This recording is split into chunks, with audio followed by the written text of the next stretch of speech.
News desk കേരളയിലേക്ക്. മുസ്ലിം ലീഗ് പിന്തുണയോടെ LDF Thodupuzha നഗരസഭ പിടിച്ചെടുത്തെങ്കിലും നഗരസഭയെ ചൊല്ലിയുള്ള തർക്കം രൂക്ഷമാകുന്നു. മുനിസിപ്പൽ 9ാം വാർഡ് കൗൺസിലറുടെ വീട് മുസ്ലിം ലീഗുകാർ ആക്രമിച്ചു എന്നുള്ള വാർത്ത മനോരമ പത്രത്തിൽ വന്നതോടെയാണ് പ്രശ്നങ്ങൾക്ക് വീണ്ടും തുടക്കമിട്ടിരിക്കുന്നത്. ഇടുക്കിയിൽ കോൺഗ്രസും ലീഗും തമ്മിലുള്ള പ്രശ്നങ്ങൾ അനുനയിപ്പിക്കാൻ സംസ്ഥാന നേതൃത്വം പാടുപെടുമ്പോഴാണ് പ്രാദേശിക തലത്തിൽ ഇത്തരം ആരോപണങ്ങൾ ഉയർന്നു വരുന്നത്.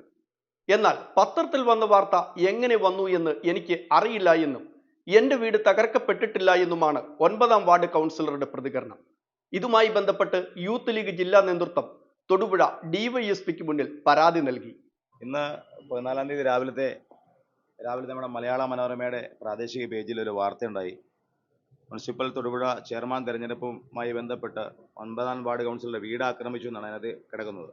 അപ്പോൾ അതിനകത്ത് എഴുതിയിരിക്കുന്ന വാർത്ത 9ാം വാർഡ് കൗൺസിലറുടെ വീടിന് നേരെ കല്ലെറിഞ്ഞു, ചെടിച്ചട്ടികൾ തകർത്തു, അദ്ദേഹത്തെ അസഭ്യം പറഞ്ഞു. മങ്ങാട്ടുകല കേന്ദ്രീകരിച്ച് ബൈക്കിലെത്തിയ 6 അംഗ സംഘമാണ് ഇതിൻ്റെ പുറകിൽ നിന്നാണ് അദ്ദേഹം അതിനകത്ത് പറഞ്ഞിരിക്കുന്നത്. ഒരു സെൻറ്റൻസ് കൂടിയുണ്ട്. മുനിസിപ്പൽ ചെയർമാൻ തെരഞ്ഞെടുപ്പിൽ ലീഗ് പറഞ്ഞെടുത്ത് വോട്ട് ചെയ്യാത്തതിൻ്റെ പേരിലാണ് ഇങ്ങനെ സംഭവിച്ചതെന്നാണ് പത്രത്തിൽ കൊടുത്തിരിക്കുന്നത്. ഓട്ടോമാറ്റിക്കായിട്ട് ആ സെൻറ്റൻസിൽ അത് ലീഗിനെയും യൂത്ത് ലീഗിനെയും ഒക്കെ ബാധിക്കുന്ന ഒരു പ്രശ്നങ്ങളാണ്. പല ഗ്രൂപ്പിലും ഒരു വർഗീയ ചൊവ്വയോടുകൂടി ആ വാർത്ത പല ഗ്രൂപ്പുകളിലും, റെസിഡൻസ് ഗ്രൂപ്പുകളിലും, പല കാസ ഗ്രൂപ്പുകൾ, അങ്ങനെ ഗ്രൂപ്പുകളിൽ വന്നതായിട്ട് ഞങ്ങൾക്ക് ശ്രദ്ധയിൽപ്പെട്ടു.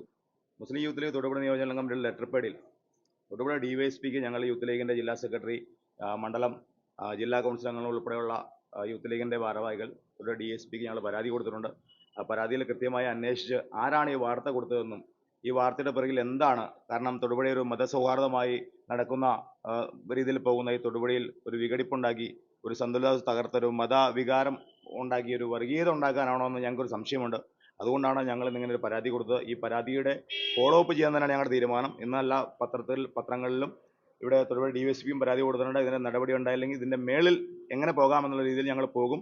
നമുക്കറിയാം, വടകരയിൽ കാഫിർ പ്രയോഗം ഉണ്ടായതും അത് TV ചാനലുകൾ ചർച്ച ചെയ്തതും ഇന്നലെ അതിന് ഒരു അന്തിമ രൂപം ഹൈക്കോടതി വിധി പറഞ്ഞതൊക്കെ നമുക്ക് കേൾക്കാൻ സാധിച്ചു.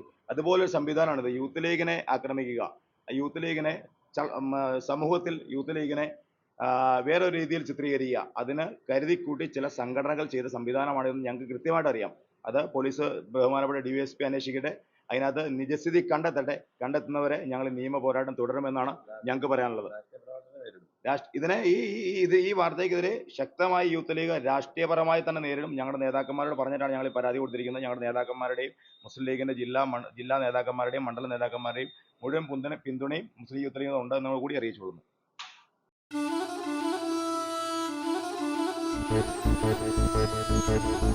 Oh